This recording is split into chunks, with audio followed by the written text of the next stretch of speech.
और कंटेंट्स। तो जो मैंने आपको बताया था कि नेट परचेजेस और एडजस्टेड परचेजेस दो अलग कॉन्सेप्ट्स हैं। नेट परचेजेस और एडजस्टेड परचेजेस दो अलग कॉन्सेप्ट। एडजस्टेड परचेजेस मतलब क्लोजिंग स्टॉक एडजस्ट हो चुका है। अब याद आ गया, ये हमने ट्रायल बैलेंस में भी डिस्कस किया, ये हमने ट्रायल बैलेंस में भी डिस्कस किया था। नॉर्मली, ध्यान से सुनेंगे, normally closing stock trial balance के बाहर होता है। Normally closing stock trial balance के बाहर होता है।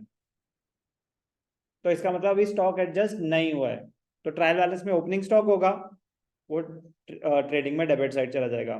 ट्रायल बैलेंस में परचेजेस होंगी, वो अपना ट्रेडिंग में डेबिट साइड पे चले जाएंगी। Closing stock adjust trial balance के बाहर है। कोई चीज अगर ट्रायल बैलेंस में नहीं है, इसका मतलब वो ट्रांजैक्शन अभी रिकॉर्ड नहीं हुई है। क्योंकि अगर ट्रायल बैलेंस में है, इसका मतलब जर्नल में रिकॉर्ड हुई थी, फिर लेजर बना था, लेजर का ही तो क्लोजिंग बैलेंस दिखा रहा है ट्रायल बैलेंस। जो चीज ट्रायल बैलेंस के बाहर है उसको बोलते हैं एडजस्टमेंट्स। क्या बोलते हैं उसको? एडजस्टमेंट्स। की मतलब आपको करना है इसको एडजस्ट, अभी ये अभी हुआ नहीं है। क्लोजिंग स्टॉक की एडजस्टमेंट एंट्री क्या होती है? बचपन में सुनी थी हमने, closing stock account debited to trading account. Closing stock account debited to trading account, ये क्लोजिंग स्टॉक की एडजस्टमेंट एंट्री होती है। तो closing stock account debited to trading account, trading account में क्रेडिट साइड पे आता है by closing stock. Every transaction has two aspects. तो एक हो गया ट्रेडिंग में क्रेडिट साइड, दूसरा क्लोजिंग स्टॉक का नेचर क्या है?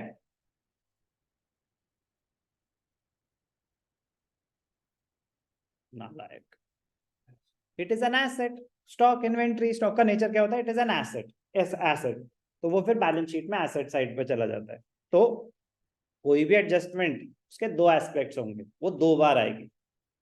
Every transaction has two aspects. Trial balance item सिर्फ एक बार आएगा, क्योंकि वो ऑलरेडी एडजस्टेड है।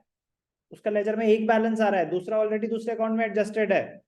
जो ट्रायल बैलेंस के बाहर है वो एडजस्टमेंट एंट्री है, वो एडजस्टमेंट एंट्री है, वो आपने करनी है। तो जब आप करोगे तो मतलब आप एक ट्रांजैक्शन को अब रिकॉर्ड कर रहे हो, ट्रांजैक्शन को अब रिकॉर्ड कर रहे हो, तो the transaction will have two aspects. तो closing stock account debited to trading account, तो क्लोजिंग स्टॉक ट्रेडिंग अकाउंट में क्रेडिट साइड और बैलेंस शीट में एसेट साइड। अब ध्यान से सुनना, नॉर्मली ऐसा होता है, क्लोजिंग स्टॉक ट्रायल बैलेंस के बाहर होता है। एक्सेप्शनल सिनेरियो में एडजस्टेड परचेजेस हो सकता है हमें गिवन हो।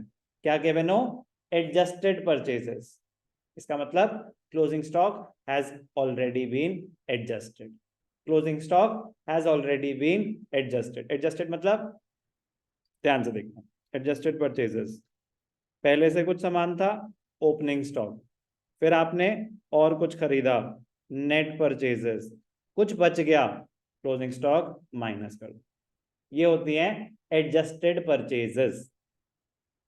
पहले से कुछ सामान था, कुछ और खरीदा, कुछ बच गया।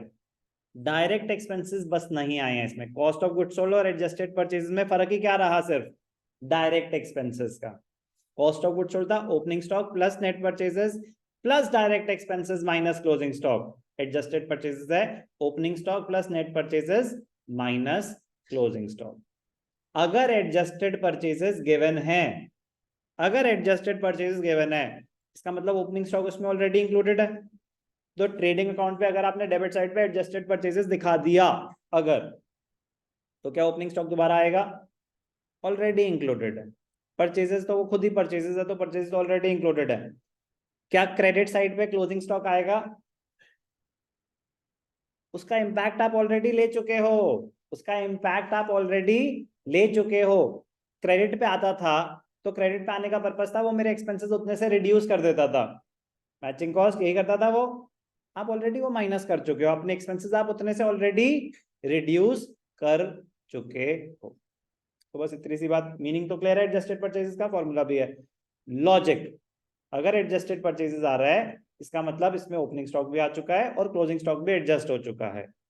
अब ना तो ओपनिंग स्टॉक सेपरेटली शो होगा ट्रेडिंग अकाउंट में, ना ही क्लोजिंग स्टॉक आएगा क्रेडिट साइड पे।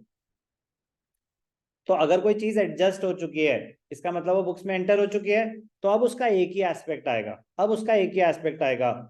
और कभी भी किसी चीज जो ऑलरेडी एडजस्ट हो चुकी है, और उसका एक ही एस्पेक्ट आना है, तो जो उसका नेचर होता है ना वो आता है। तो क्लोजिंग स्टॉक का नेचर क्या होता है? It is an asset. तो उस केस में क्लोजिंग स्टॉक सिर्फ एक ही बार आएगा बैलेंस शीट में एसेट साइड पे, ट्रेडिंग अकाउंट में नहीं आएगा। ओके, कोई डाउट? भाई साहब मैंने क्या लिया यहाँ पे?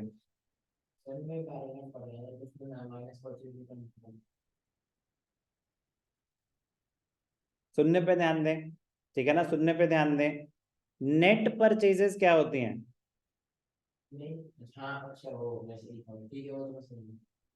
नेट परचेजेस होती हैं purchase minus purchase return.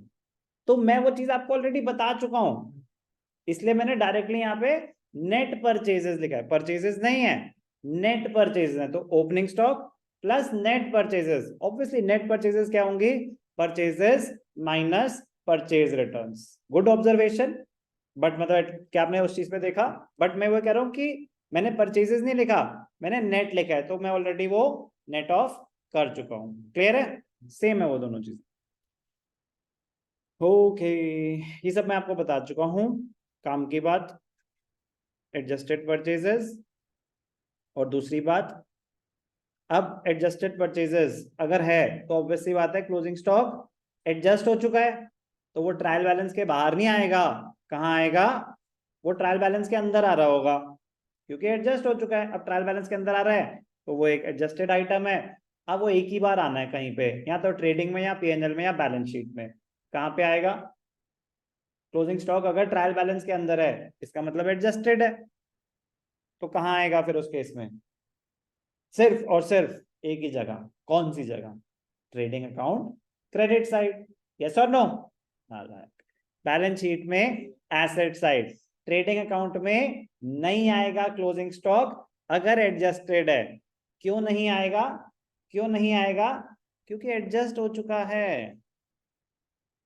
Trading account में क्रेडिट साइड पे जब हम क्लोजिंग स्टॉक दिखा रहे हैं, debit all expenses credit all incomes, क्या मेरी वो इनकम है? नहीं है वो इनकम। वो मैचिंग कॉस्ट की वजह से वहां पे क्रेडिट कर रहे हैं कि इतने से मेरे खर्चे कम हो जाएंगे, क्रेडिट बढ़ जाएंगे मतलब एक्सपेंसेस रिड्यूस हो जाएंगे। वो सामान बच गया है, एक्सपेंसेस में से रिवर्स हो रहा है, बट परचेज में से माइनस करके नहीं दिखा सकते। सेपरेट अकाउंट क्रिएट होता है क्लोजिंग स्टॉक का, बट एडजस्ट होगा वो। अब वो अगर ऑलरेडी एडजस्ट कर चुके हैं तो आपको दोबारा एडजस्ट करने की जरूरत नहीं है, वो ऑलरेडी परचेज में से डिडक्ट कर चुके हैं। आपको बस उसको सेपरेट अकाउंट में दिखाना है। एडजस्टेड ऑलरेडी है तो ट्रेडिंग अकाउंट में नहीं आएगा बेटा, कहाँ आएगा? ट्रायल बैलेंस में डेबिट साइड। और आप चुप रहे जब तक पूछा ना जाए, प्लीज, ये सबके लिए। ट्रायल बैलेंस में आ गया डेबिट साइड। अब और कहाँ आएगा? फाइनेंशियल स्टेटमेंट्स में, trading, PNL and balance sheet में से। ट्रेडिंग अकाउंट में बेटा क्रेडिट साइड पे तब आता है जब एडजस्टेड ना हो। अब एडजस्ट हम कर चुके हैं। जब हम एडजस्टमेंट एंट्री पास करते हैं तो एंट्री होती है क्लोजिंग स्टॉक टू ट्रेडिंग, तो हम ट्रेडिंग अकाउंट में क्रेडिट साइड पे दिखाते हैं, बैलेंस शीट में एसेट साइड पे दिखाते हैं।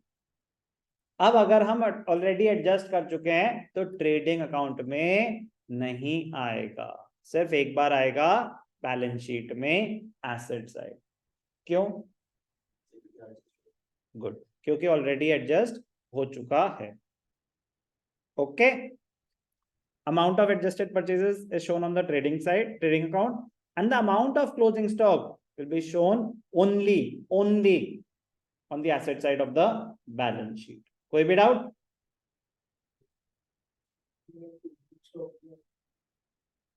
अगर ट्रायल बैलेंस गिवन है, ट्रायल बैलेंस गिवन है, एडजस्टेड परचेज गिवन है, तो उसमें ओपनिंग स्टॉक नहीं आएगा, उसमें ऑलरेडी इंक्लूडेड है। लेकिन मैं कह रहा हूं कि मैंने थियोरेटिकली अगर क्वेश्चन बनाया, ट्रायल बैलेंस कंप्लीट नहीं है, आपके सामने आइटम्स लिख सकता हूं मैं। क्या लिख सकता हूं? आइटम्स दे सकता हूं, आइटम्स। पूरा ट्रायल बैलेंस नहीं दिया मैंने, सिर्फ आइटम्स दे दिए कंफ्यूज करने के लिए। ओपनिंग स्टॉक भी दे दिया, एडजस्टेड परचेजेस भी दे दिया, क्लोजिंग, मतलब सारे आइटम्स दे दिए।